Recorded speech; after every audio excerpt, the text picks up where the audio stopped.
2 and a 1. And there we are. All right, good morning, everybody. Welcome to another episode of Breakfast with Disaster. We tell you all the worst, most horrible things that can happen to you so you know how to avoid them. And we know that because we work at SERVPRO and it's our job to go and look at them. And I know that that's true because I found a dead mouse in a bucket in my office today. And I cleaned that bucket out myself. And I knew how to do it with proper PPE because of the wonderful training here at SERVPRO. And that's what's happened to me today. Today is not about me, though. Today is about our wonderful guest here, Brittany Johnson.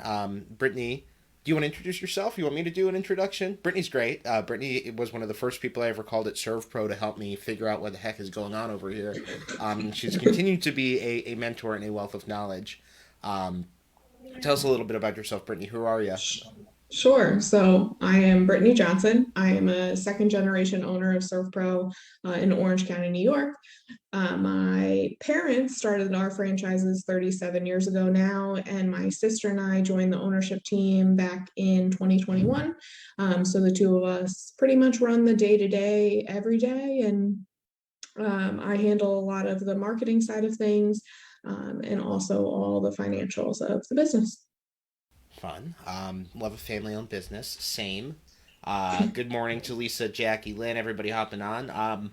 Brittany's here for a specific reason. Not just because she's my hero, but because she's a lot of people's heroes right now. She's up in Massachusetts. If you guys have not heard, and I'm sure that you have, gigantic freeze event up in the Northeast earlier this month. Sort of the epicenter, I think, was on February 5th. How cold did it get, Brittany? Do you know offhand? I think up here it got with wind chill, which was the biggest issue. I think -20 with wind chill, and it was for a solid like 12 hours that low. So it was pretty decent amount of time with that much wind chill. Right. So if you guys remember down in Buffalo, we experienced something similar with Winter Storm Elliott, but this is kind of on a massive scale across the entire New England, Northeast region of the Yeah. United States. And so Brittany and her team made the decision to go and help out. It's not their territory, but they decided to bite the bullet and help all these people who were in need. And I imagine that's been interesting and challenging. What made you want to go and do that? And what does that process even look like? Yeah, so last forget what day it is. So it was last Sunday. We were talking and we didn't get hit as hard with the really cold temperatures as up here, New England, like Massachusetts, Connecticut, Rhode Island. So we were kind of thinking, all right, well, we've traveled for storm a couple times before, but we have a local franchise here that has been in business almost as long as my parents. I actually grew up with the whole family here, going to conventions and everything. So we reached out to their son-in-law here that runs it, and we were like, hey, do you need help? And he goes, we're drowning, we need help. And I said, okay.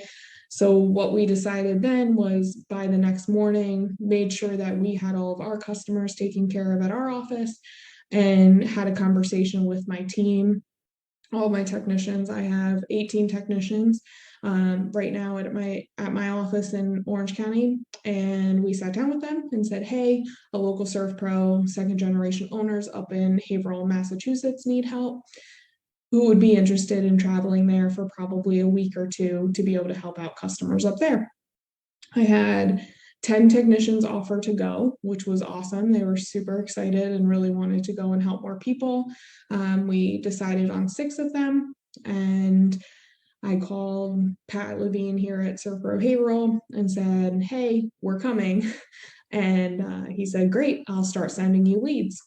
So Monday morning, we went out, got whatever supplies, extra supplies we needed, started loading vans, and by Tuesday morning, my crews were on their way here to Massachusetts. So I want to ask you, and I'm going to bring up a picture here so you guys can see. And Brittany can't see this on her end, but this is, I think, your manager Nick, and this is kind of the night you got there. You've got a good crew here. This would be hard for me to do, like in terms of like if I had to go and convince people, hey, you want to go spend an indeterminate amount of time in Massachusetts would be tough for me. How did you Mhm. have this conversation with people, and what motivated them to want to come with you? So obviously a lot of people's motivator is money. We understand that. So we pay them an additional dollar amount um, on top of their regular dollar amount hourly they get paid. We also pay them a per diem. So we pay for their lunch and dinner. The hotels that we also pay for, the hotel has breakfast, so they're able to get breakfast in the morning before heading out. And then, they're really enjoy water damages. My team that's here like just loves the aspect of water damages. So that was a whole different playing field that they were like, all right, let's do this. I think it would be fun. They all thought it was going to be fun.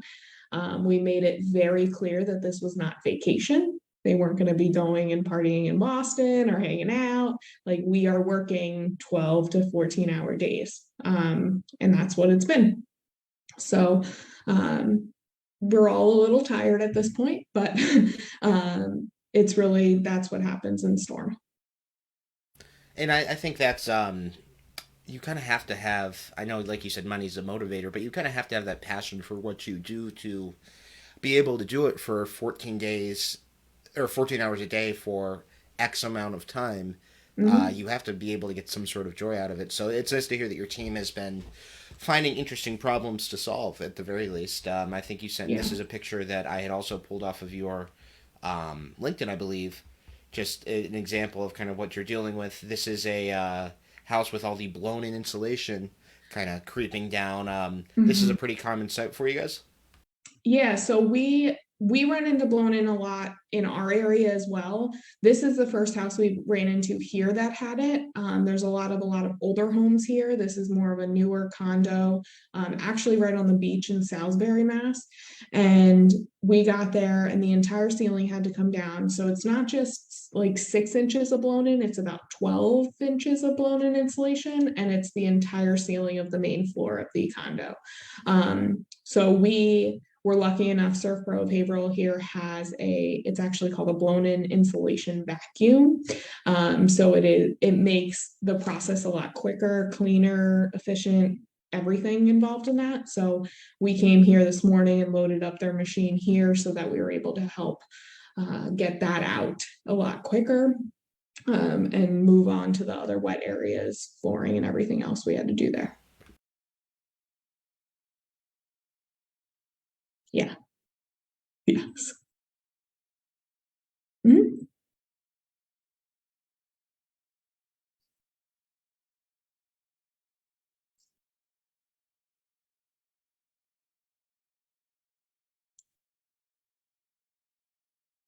You're probably just dead tired right now. Um, and I think my mic was off. So the question was, has traveling for Storm taught you anything, reinforced anything? I mean, what has your perspective been? Has it shifted at all? Sure.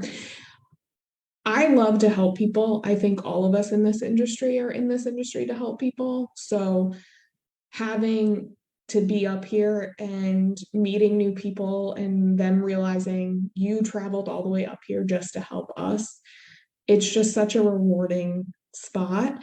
Um, Being up in New England territory as a Philadelphia Eagles fan was a little rough for I'm the so Super sorry. Bowl. I'm so sorry you had to watch, to lose in a foreign land here. I know it was very sad. But just it like shows a little bit about helping people here because the one homeowner I ever since the beginning, he knew I was an Eagles fan. We were talking about Philadelphia and everything. And when I left there the other day after I picked up all the equipment, we were all set there. He goes, "This pains me." And I shook his hand and he goes, "Go Eagles." And it was like the most touching thing because he literally shouldn't have said that to me as a very diehard New England Patriots fan. But he's like, "Go Eagles. I'll root for them for you tonight." So Uh, it's the littlest things, but that's literally what has helped us. And with storm events as well, it's craziness for about 2 weeks, 3 weeks, getting through all the calls, making phone calls, speaking to all the insurance adjusters, making sure all the claims and everything are set up. This one is a little bit of an easier claim process because it's mostly just pipe breaks and mostly they're covered. So it's very straightforward on the claim process. Very different than like the flooding events, where a lot of that may not be covered depending on the area. So I enjoy these events because it's a little more straightforward with billing and everything as well. Sure. And I think, the moments like that when somebody sees you as a human being, those are very energizing. That's not always the case. We were just Mm-mm. talking before we hopped onto the live stream about like billing and dealing with insurance adjusters and non to exceeds and all that. And, Mm-hmm. when you're looking at an event like this, as an adjuster, even as a restoration professional from like a 10,000-mile view, it can be a lot of numbers and spreadsheets. Being on the ground and you see, okay, I'm making a difference in these people's lives, Yes. makes that a little bit more bearable, at least for me. Yeah. And it's realizing that we're all humans. Like they think we're just in there, we're just going to come in and demo everything out and everything. And then they're almost surprised that we're nice and we talk to them and explain the process. I just had one person text me back and was like, I am just so grateful you communicated with me. I've heard horror stories of all of the, like, everyone around talking about how their insurance company was going to screw them or this or that. There's all these horror stories that's all people talk about in an insurance claim. And just people are honestly shocked that we communicate and are able to help and explain the process. And it's just amazing to me how much people just don't see that part of it. Definitely. And I mean, we see that in a microcosm, just day to day here, but in a storm event, especially when emotions are high, there's so much going on. It becomes very clear when something like that Mhm. happens. Yeah. Cool. Well, anything else you'd like to share about your experience up there, or the Eagles next season, or anything like that? Well, I'm still a little upset about the Eagles game, so we're gonna not talk about that too much yet.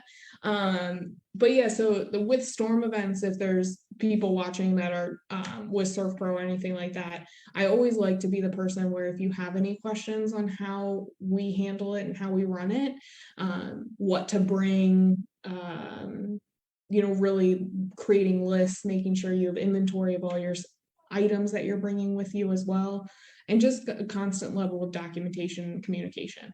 I feel like it's even more heightened than regular claims at home, just because you're only here for this very short period of time. So you have to make sure you have everything. So if you don't have a picture, I'm not driving 4 hours back up here to take that picture. So um, just making sure all your documentation and everything is prepared and ready to go.